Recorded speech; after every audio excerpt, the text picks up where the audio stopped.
Hello and welcome to Norwood News. Today is Friday, March 7th, and I'm your host, Kiki Thaxter. At the direction of Governor Maura Healey, Norwood General Manager Tony Mizuko is leading a new working group to review the healthcare needs of the communities previously served by Norwood Hospital, which was closed by Stewart Healthcare due to a flood in 2020. Hey folks, General Manager Tony Mizuko coming to you with an update on Norwood Hospital Task Force. First, I want to make sure you go to the website that we have set up, finishthejobnorwood.com, and CM's going to put it right here so you can see what that website is. It's finishthejobnorwood.com. You can send in letters of support, you can learn some facts and figures about the hospital, and we will be putting a lot of information through the website, including testimonials, letters of support, and other information. So please check it out when you get a chance. If you're on social media, we have a Facebook, an Instagram, and a LinkedIn page, all dedicated to Finish Norwood Hospital. Please find them, like them, share them, and get the message out there. We've been fortunate that we're able to put together our task force. We have a wide array of people from business and labor and community representatives throughout the region, all coming together to help us out with this task force to try to see how we can finish the job and get the hospital rebuilt. Now, as everyone knows, it's a very complicated process. We have to figure out how to get a land transaction done, then we have to get through a regulatory process. And while that's all happening, we have to make sure we can find a hospital operator out there who can come up with the significant dollars to make it happen. But the task force is kicking off this month. There's going to be some formal and informal meetings and some public information sessions to come as we have more information. But we're asking that you support the task force and show the positivity that we need to make sure we can get this across the finish line and get the hospital rebuilt, which is our goal here. Check out the website and check out information on who's on the task force and more to come. I'll be at the Senior Center next week doing a special coffee hour with seniors, talking specifically about Norwood Hospital and the grassroots campaign that we're also going to need in addition to the hospital task force that'll be working to try to get some of the players in the same room, so to speak. The Neponset River Regional Chamber teamed up with the AFC Urgent Care of Norwood to host a blood drive last weekend. The Mass General blood donation bus parked on site to make giving blood as easy as possible. Today we're doing a mobile blood unit in cooperation with AFC Urgent Care and Mass General Brigham. Well, you know, this is the social event and it's always good to involve in the community for a good cause. And we not only for the business, we for the community as well. So we always proud to work with community, work with Chamber of Commerce, do the blood drive and participate in other events. So we always happy to do or participate in the events as well. Well, we're part of the community. We like to support the business community, and whenever we have a chance, we want to encourage them to come out and get involved. And this is a great way to do it. I mean, you're giving blood, you're really giving life. When Norwood News returns, Brian Boudreau has all the information about the upcoming town election. Doug Zegheib and Mia Bailey have the details of the ISU World Skating Championship taking place here in Boston. And Ron Marshalsea has the final scores of the winter season. Tune in weekday mornings at 8:15 for one of New England's longest-running live broadcasts of a high school news program. NHS Update is produced by a dedicated crew of students who arrive early each day to bring the latest school news directly to classrooms and beyond. Using professional-grade equipment provided by Norwood Community Media, these students gain hands-on experience in live TV production while learning the various roles needed to create a fast-paced broadcast. The show covers everything from school news, announcements, and upcoming events to highlights from clubs, sports, and the arts. Special guests often join the broadcast to promote their events, and school administrators use NHS Update as a platform to communicate with the entire student body. NHS Update has opened doors for many students, with alumni going on to pursue careers in communications, broadcasting, and video production. Tune in every weekday at 8:15 a.m. for the live broadcast of NHS Update on the Community Channel, right here on Norwood Community Media.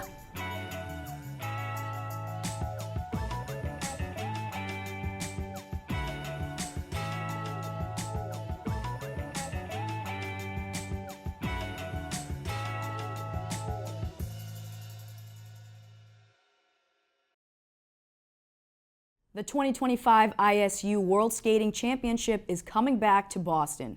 It is hosted by Norwood's very own Skating Club of Boston.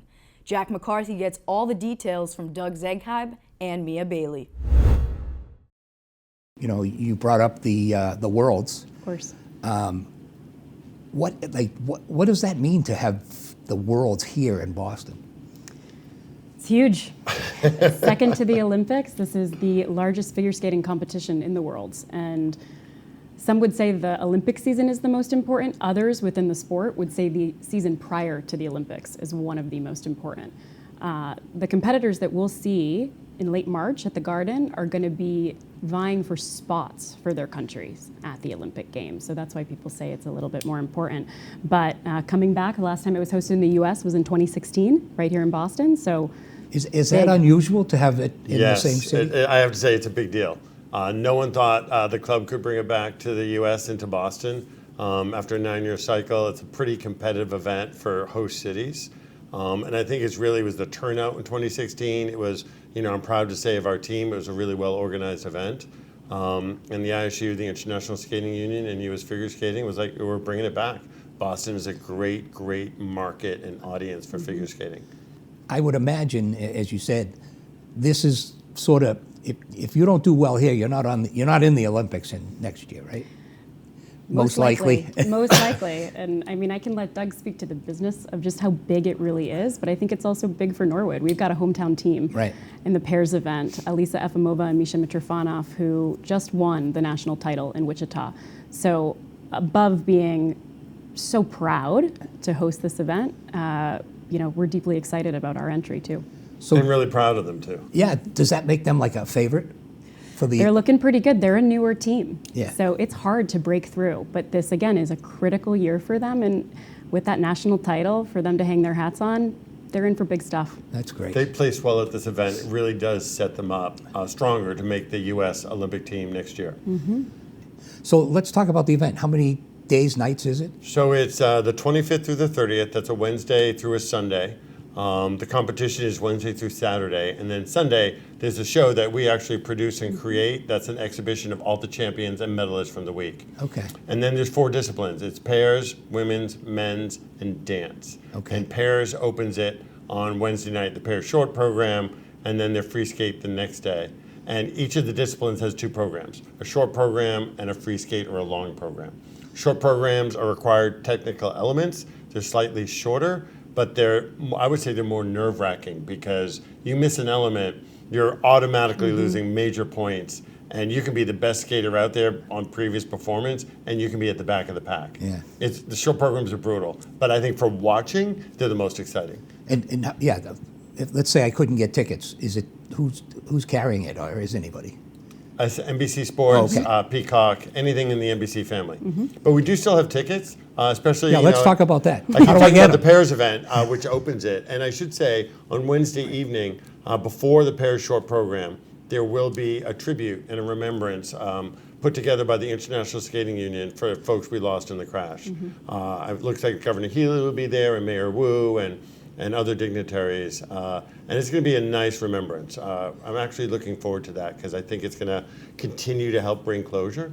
And we're hoping to see great turnout for it. But then it's followed by one of my favorite events, which is the short program for pairs.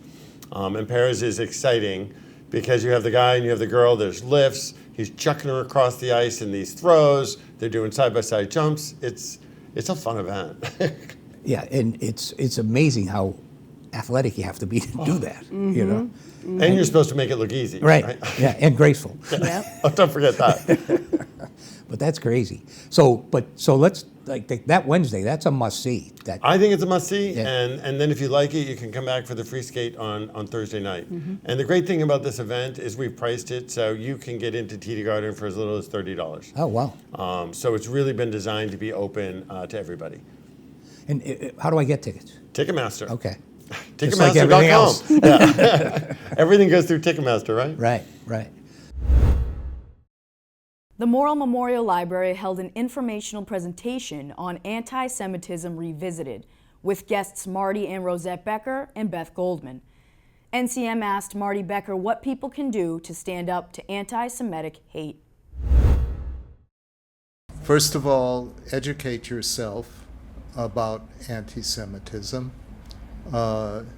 don't use respected sources of information. Don't use binary ways of thinking. Be more granular in your thoughts. And remember, hate is hate. And Jewish hate is also hate. So in the past, there have been some issues with, for instance, DEI basically shoved anti-Semitism to the side because they didn't think it was a major issue. But I think that is being looked at quite differently today. Now let's throw it over to Charlotte Martino for the latest in school news. I'm Charlotte Martino, and let's check out what's happening in our Norwood schools. The Coakley Middle School National Junior Honor Society hosted a Pie the Teacher event this past week. Teachers and staff from all subjects and departments volunteered to get pied to help raise money to help our students traveling to Puerto Rico and for the organization 22 Mohawks, a local organization here in Norwood that supports our veterans and first responders in suicide prevention. The days were filled with laughter and cheers. The energy was simply electric. Thank you for all your donations, and a million thank yous to the incredible CMS staff for volunteering to be pied and helping with setup and cleanup. Also at CMS, the Unified Basketball team had their Champions game. Let's take a look at some highlights. But first, we want you to see this awesome shot by Soli Vargas.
At the Callahan School, students attended a laser light show in the gym.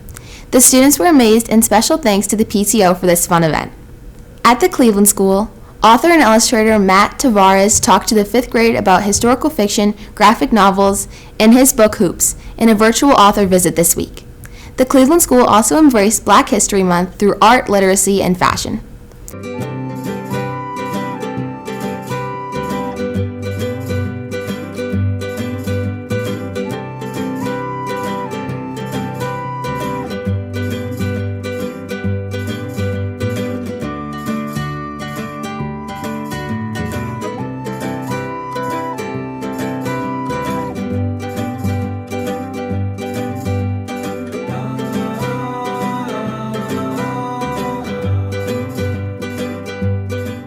The Oldham Elementary School celebrated the 100th day of school through the lens of altruism.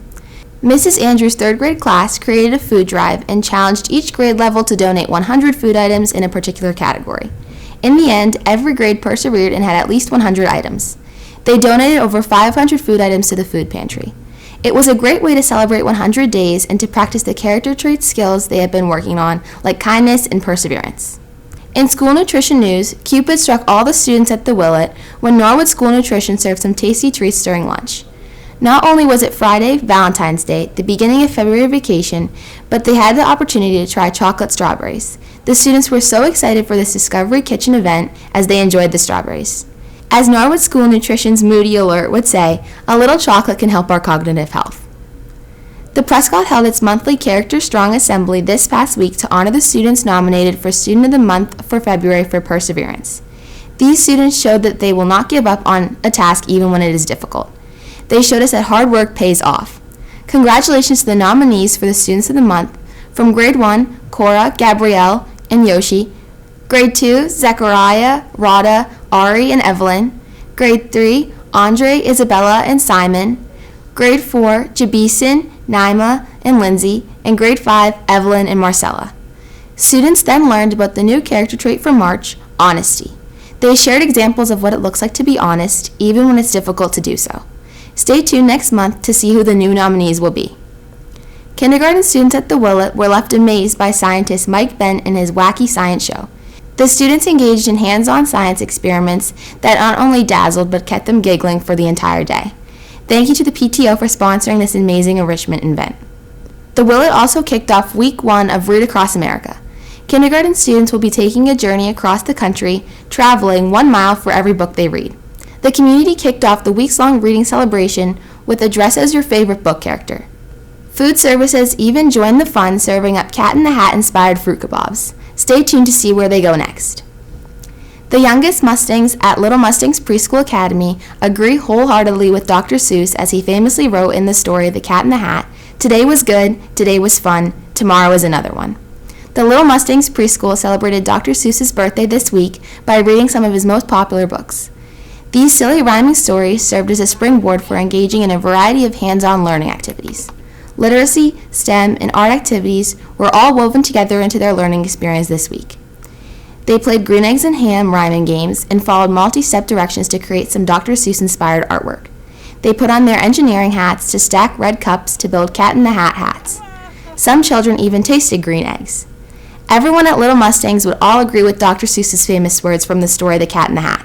Today was good, today was fun, tomorrow is another one. That wraps up this week's school news. A big thank you to all the teachers who keep us in the loop with their updates. It really helps us see these wonderful things happening in our schools.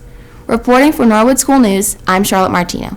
And now here's Ron Marshalsea with the latest in sports.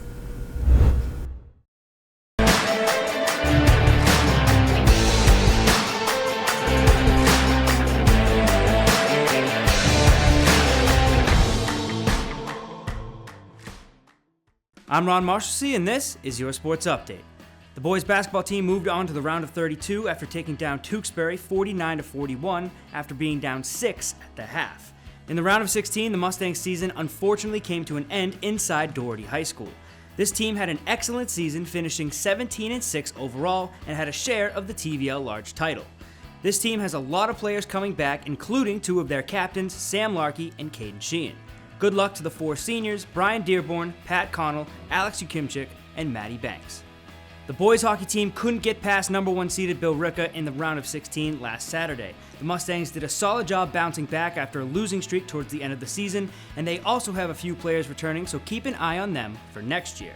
Good luck to the 7 seniors, Tim DeBlasi, Jacob Sheehan, Sviat Antipkin, Ryan Valeri, TJ Martin, Brody Foley, and Sam Gurney. And of course, good luck to each and every senior who has finished their final winter season in high school. And just like that, we're on to the spring, and Norwood Community Media cannot wait for the warm weather and sunshine to bring you all things spring sports. And that is all I have for this sports update. I'm Ron Marshalsea, and Norwood News will be right back after this break. Norwood Community Media just released the newest episode of NCM Sports Talk. On this episode, host Mark Hoover sat down with NHS and future Bryant diver Colleen Sisk. Track head coach Amy Worcester talks with star runner and record holder Natalie Martin. We see the highlights from the boys' basketball win inside TD Garden. We meet the track and field seniors and see some post-game interviews from boys and girls hockey. Only on the brand new episode of NCM Sports Talk.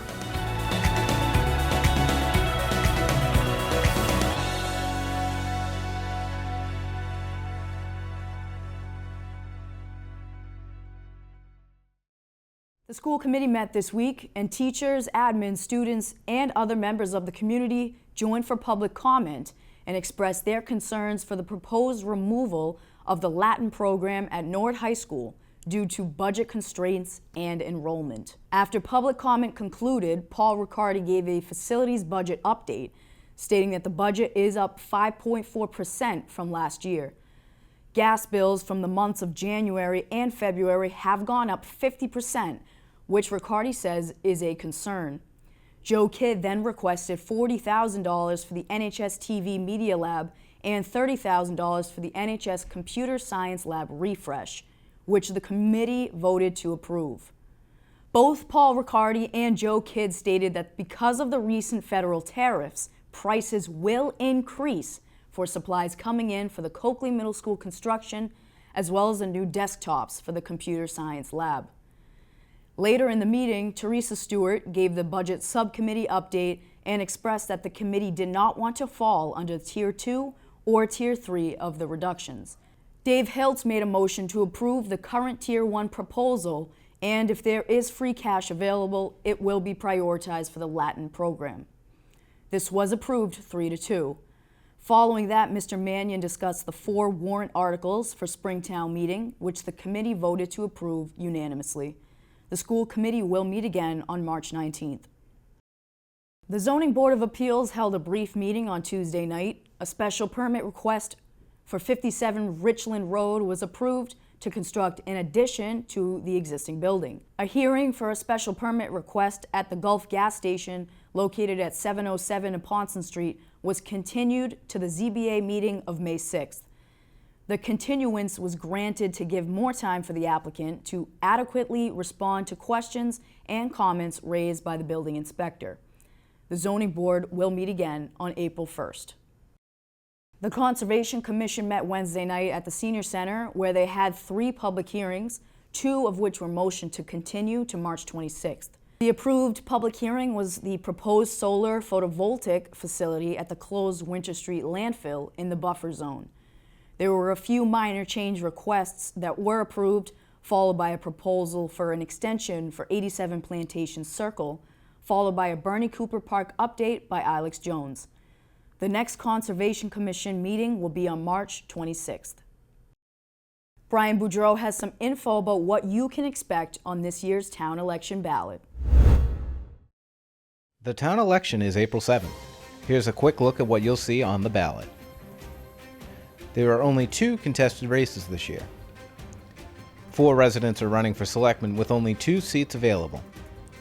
Bob Donnelly, Cheryl Doyle, Amanda Grow, and Steve Konecny. Donnelly and Grow are the incumbents. The other contested race is the Board of Health with only 1 seat available.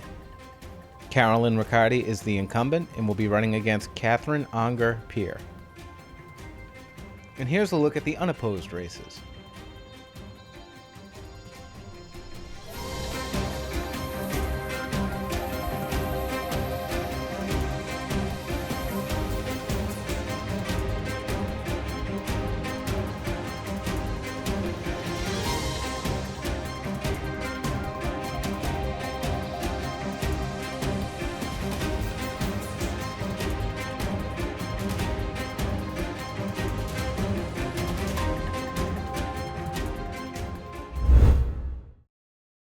Thanks, Brian. And speaking of elections, here's a reminder on mail-in voting from the town clerk's office.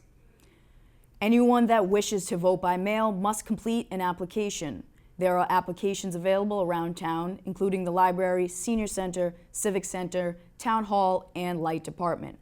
The application is also available on the town website, or residents can call the town clerk's office and request an application be mailed to them. Deadline to apply for a vote by mail ballot is Monday, March 31st, 2025. No application will be accepted after that date.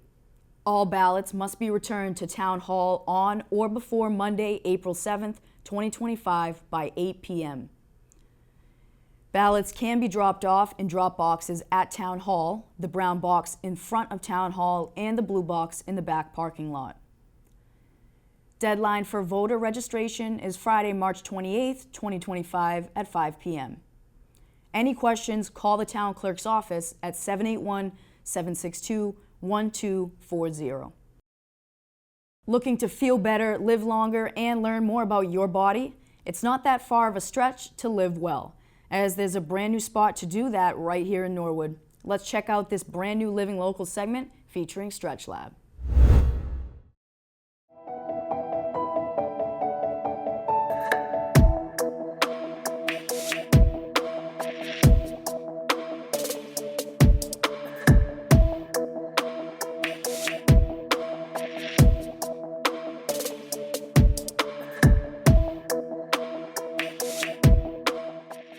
My name is Saviola. I am the General Manager and Sales Manager here at Stretch Lab. Stretch Lab is located right off of Route 1. If you're familiar with Norwood, we're across the street from Jake and Joe's, right inside that plaza. In Stretch Lab, we do one-on-one assisted stretching. We use technology to help us understand your body. It basically finds your joints and it helps us understand if you have any asymmetries or imbalances so that our flexologist will be able to stretch you out, whether it's for 25 minutes or 50 minutes. A lot of the times the stretching is customized, so it's really tailored to your goals, what you want to achieve, and the technology helping us see some additional stuff that you probably didn't notice that's been going on. A first-time client, when they come in, basically what happens is that we'll sit down and have a small consultation with them just to kind of figure out what their body is like, what their goals are, have they even gotten a stretch from us before or at any other facilities. And then what we do is we'll switch them off over to our flexologist. The flexologist will then take them over to our assessments, which is MAPS, and it basically tests your mobility, your activation, posture, and symmetry. And then from there, they'll explain, how your body is falling into those categories. And then they'll go through a 15-minute stretch, which is our foundational stretches, just to get a good idea. But our flexologist always tailors it just a bit so they can understand what's it like to get that customized planning for them. And then after that, they'll come back to the front desk. The flexologist will suggest some recommendations of how many times a week they should come in. And then I will speak with them about our membership options and packages and deals that we have going on.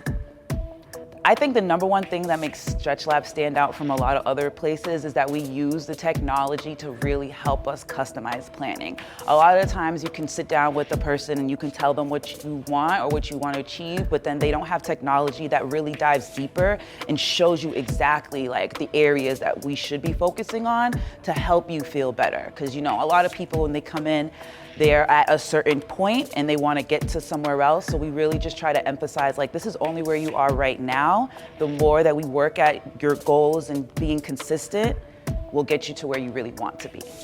Stretch Lab is designed for everybody from 9 to 99. It really doesn't matter.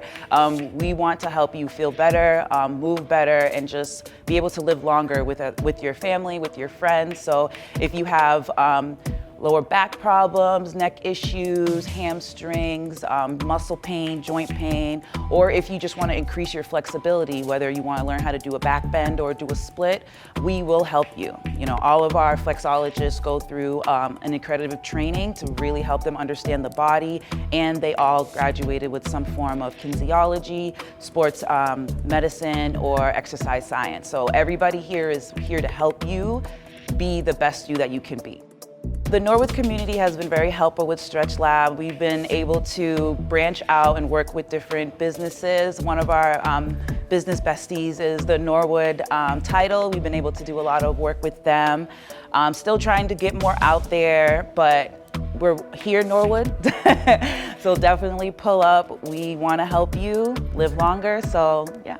My number one thing that I really enjoy is just seeing the smile on people's faces when they really be like, oh my God, I can touch my toes now. Or after they get the stretch, they're just like, wow, that felt so good. I never knew that, someone can help me with this. Because, you can stretch on your own and get as good of a benefit as you can. But when you have somebody actually helping you, assisting you and letting you know, hey, we can go a little bit deeper here, or hey, we can go a little deeper there, it makes it a little bit better.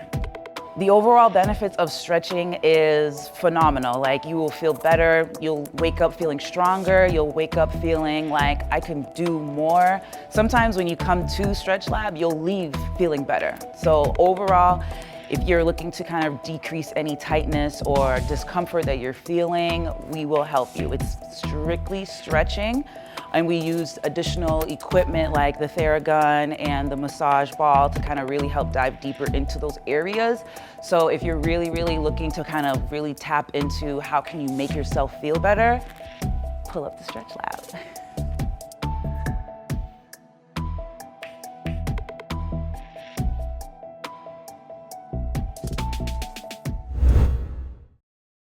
Well, that's all for Norwood News. To stay up to date with Norwood Community Media, follow us on Facebook, Twitter, and Instagram. As always, thank you so much for watching and have a great weekend.